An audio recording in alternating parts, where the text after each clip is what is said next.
പിന്നെ ആ ഡ്രസ്സിങ്ങിനെ കുറിച്ച് ഇപ്പോൾ ഓർക്കാനുള്ളതല്ല, ഞാൻ സിനിമയ്ക്ക് വേണ്ട രീതിയിൽ ആ ഡ്രസ്സുകൾ ഉണ്ടാക്കി എന്നുള്ളതാണ്.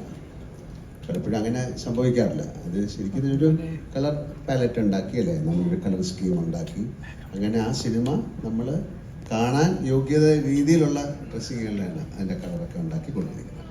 സാധാരണ പല സിനിമകളിൽ അങ്ങനെ സംഭവിക്കാറില്ല, എന്തെങ്കിലും ഡ്രസ്സുകൾ ഇടാറുണ്ട്. ഇതിനു മുമ്പ് ഒരു കളർ ഒരു സ്കീമൊക്കെ ഉണ്ടാക്കി അത്തരത്തിലുള്ള ഡ്രസ്സുകളൊക്കെ ഉണ്ട്. അതുകൊണ്ട് തന്നെ ആ സിനിമ ഇപ്പോൾ കാണുമ്പോഴും നമുക്ക് അറിഞ്ഞോ അറിയാതെയോ വളരെ സന്തോഷമുണ്ട്. അതിന് തീർച്ചയായിട്ടും അന്ന് അത്തരത്തിൽ ഒരു എഫേർട്ട് എടുത്ത എല്ലാവരെയും ഈ അവസരത്തിൽ നമ്മൾ ഒരു താങ്ക്സ് പറയുന്നു. കാര്യം ഇത് രണ്ടാമത് 24 വർഷം കഴിഞ്ഞ് വരാൻ പോകുന്നതൊന്നും അന്ന് ധാരണയില്ലല്ലോ.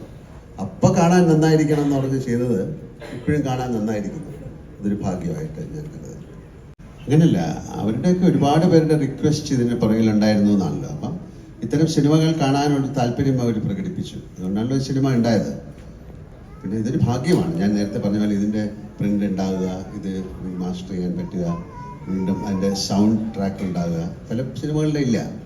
അതുകൊണ്ടാണ് ഞങ്ങൾ പറഞ്ഞത് ഇതൊരു ഭാഗ്യമാണ്. ആ ഭാഗ്യം ഈ സിനിമയ്ക്ക് ഉണ്ടാകട്ടെ എന്ന് പ്രാർത്ഥിക്കുന്നു.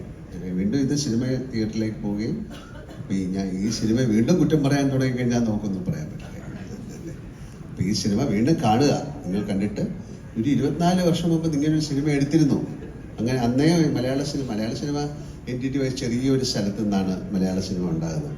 പക്ഷെ അതൊക്കെ ആ 24 വർഷം മുമ്പും നമ്മൾ ഇത് ക്രാഫ്റ്റിൽ ശ്രദ്ധിച്ചിരുന്നു എന്ന് ഒരു തലമുറയെ ഓർമ്മിപ്പിക്കുന്ന ഒരു സിനിമയായിട്ട് മാറട്ടെ എന്നാണ് ഞാൻ ആഗ്രഹിക്കുന്നത്. വളരെ സന്തോഷം തോന്നിയ കാര്യം തന്നെയാണ്. അതാണ് ഞാൻ നേരത്തെ പറഞ്ഞത്, ഇത് തോന്നിപ്പിക്കുകയാണല്ലോ അങ്ങനൊരു സിനിമ വീണ്ടും നിങ്ങൾക്ക് ചെയ്യാൻ. അപ്പം ആ തോന്നിപ്പിക്കുന്നത് ആരോടും എന്തോ പറഞ്ഞതാണ്. ആ പറഞ്ഞ കാര്യം നടക്കട്ടെ, അതൊരു നല്ല വാക്കായി മാറട്ടെ, നല്ലൊരു സെൻറ്റൻസായി മാറട്ടെ. ഇത് വളരെ യാദൃശ്ചികമായിട്ടാണ്.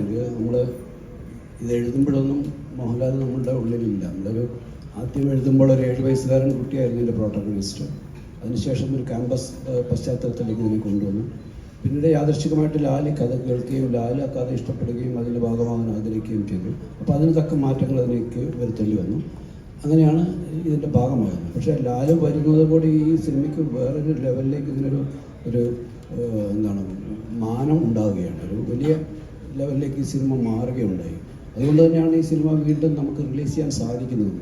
കാരണം അന്ന് ഒരു സാധാരണ ഒരു നീക്കം വെച്ചിട്ടാണ് ചെയ്തിരുന്നതെങ്കിൽ ഇന്ന് രണ്ടാമതൊരു റിലീസിന് പ്രസക്തി ഉണ്ടാകുമായിരുന്നില്ല. ഇന്ന് മോഹൻലാൽ എന്ന് പറയുന്ന ഒരു സൂപ്പർ താരം ഇതിൻ്റെ ഭാഗമായി ഉള്ളത് കൊണ്ടാണ് ഈ ഒരു റീ റിലീസിൻ്റെ പ്രസക്തി തന്നെ സംഭവിക്കുന്നത്.